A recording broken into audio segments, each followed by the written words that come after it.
Hello everybody, welcome back. I'm Inside Legends. Today is Friday, January 23rd, 2026, and today we're going to talk about this shocking poll coming out of the state of Nebraska. Yes, Nebraska, that shows it in reach, not for Democrats, but for the independents, for the independent Dan Osborne.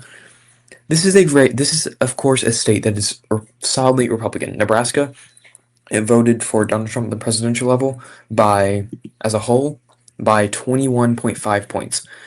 It is a deep red state. It is a safe red state. Democrats have virtually no chance to win this race, to win the state statewide.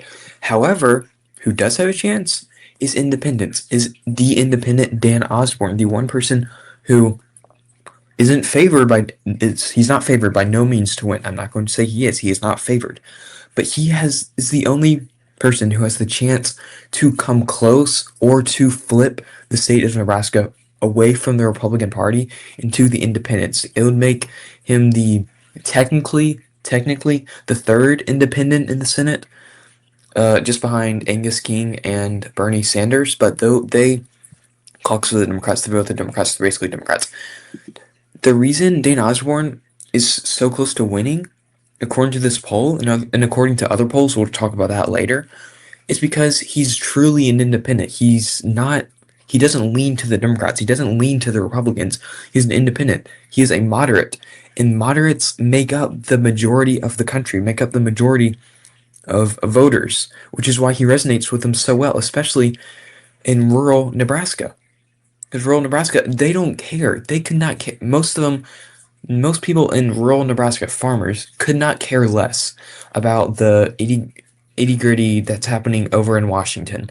They care about people who are going to fight for them. And Dan Osborne is that candidate. He is the independent candidate who will do that, who represents true Nebraskans, which is why, like I said, Trump was winning Nebraska as a whole. He won it by 20.5 points. He won it by 21 points rounded. The Senate race, however, only went to Deb Fischer by 6.7 points.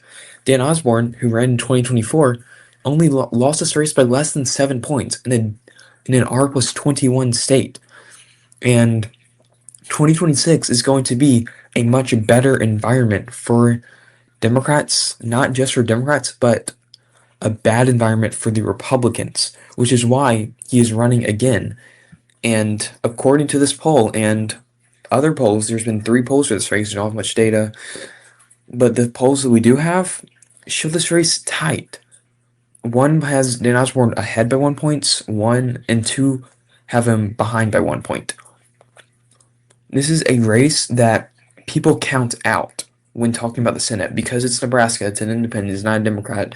They don't really care. But this race is just as important, if not more important, than other key Senate races in states like North Carolina and Georgia and Michigan and Maine and Alaska now.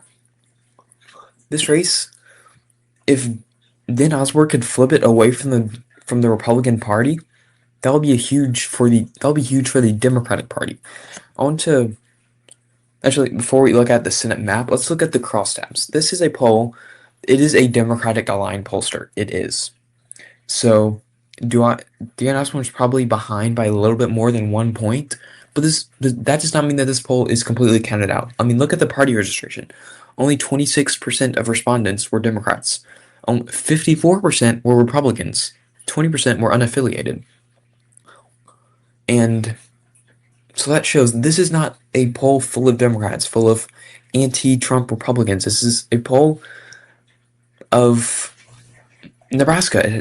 That's a majority, Nebraska, that's a Republican majority state, and that's what the poll says. And it's showing that this race to be within 1 point, one singular point for Dan Osborne, for the independent.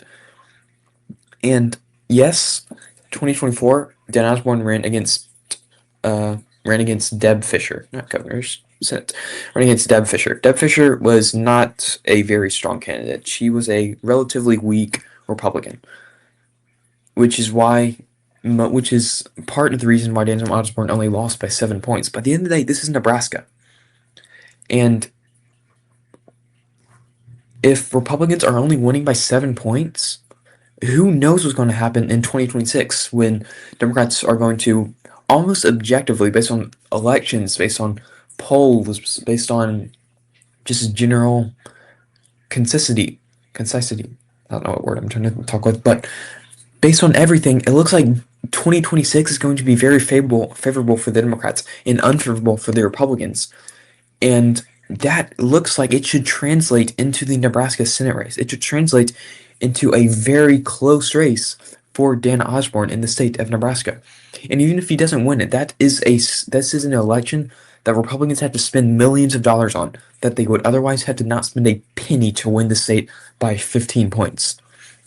They have to focus on this when they should be having to be focused on states like Michigan. They should be focused on flipping Michigan. They should be focused on flipping Georgia. They should be focused on keeping North Carolina and Maine. They should be focused on keeping Alaska. Instead, they're focusing on Nebraska when it should be a lock for the Republican Party. Now that we're on the Senate map, actually, I'm going to add a candidate here. I'm going to add an independent candidate. Bear with me for 2 seconds. Independent. We'll make it yellow. Add candidate. Let's look at the Senate map real quick. States like Oregon, I'm not going to worry about margins right now, so just the party. States like Oregon, Minnesota, Illinois, New Hampshire, Massachusetts, Rhode Island, New Jersey, Delaware, Virginia, Colorado, and New Mexico. These are all states that are going to go to the Democratic Party, basically no matter what. And Republicans also have these states. They have states like Montana, Idaho, Wyoming, South Dakota, not Nebraska. That's what the whole news about, not Nebraska. But like Kansas, Oklahoma, Arkansas, Louisiana, Mississippi.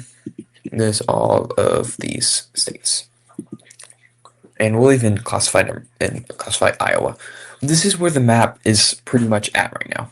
Republicans at 47, Democrats at 45. You can make an argument for Iowa being part of the toss-ups, but in my opinion, I just don't think. I think there's no incredibly strong Democratic running. There's no incredibly weak Republican running anymore. There used to be, but not anymore. This state's going to go to the Republican Party. Not by the same margin that Donald Trump won the state in 2024. He's not going to win Iowa by 13 points. Okay, why are we talking about Iowa? Let's talk about these other races. Democrats are looking pretty good in states like Michigan, Georgia, North Carolina, and arguably Maine. These are pretty much the four main swing states of 2026, and Democrats are. You can make an argument for Maine not looking too great. We're just really gonna have to see how that unfolds with Susan Collins. But these states are probably going to go to the Democratic Party. They're favored in these states. I wouldn't say probably going to go, they're favored in these states. And that brings Democrats to 49 seats. Normally, this would mean that they would have to win 2 of these 4 seats. They would have to win 2 of Nebraska, Ohio, Texas, and Alaska. Yes, they're looking pretty good in Alaska. They are. Mayor Portola, I'm going to make a video about this tomorrow, actually, but there's another poll that came out that's Mayor Portola up in the state of Alaska. But Alaska is looking pretty good for the Democrats. The other states, not so much. Republicans, yes, James Hillergo is looking decent in the state of Texas, but Republicans are leading. Same with Sharon Brown in Ohio, Republicans are leading. Normally, this would mean Democrats lose the Senate majority because Republicans would normally win Nebraska. It would be 50-50. J.D. Vance would be the tiebreaker, and Democrats would be gone with the Senate. And, yeah.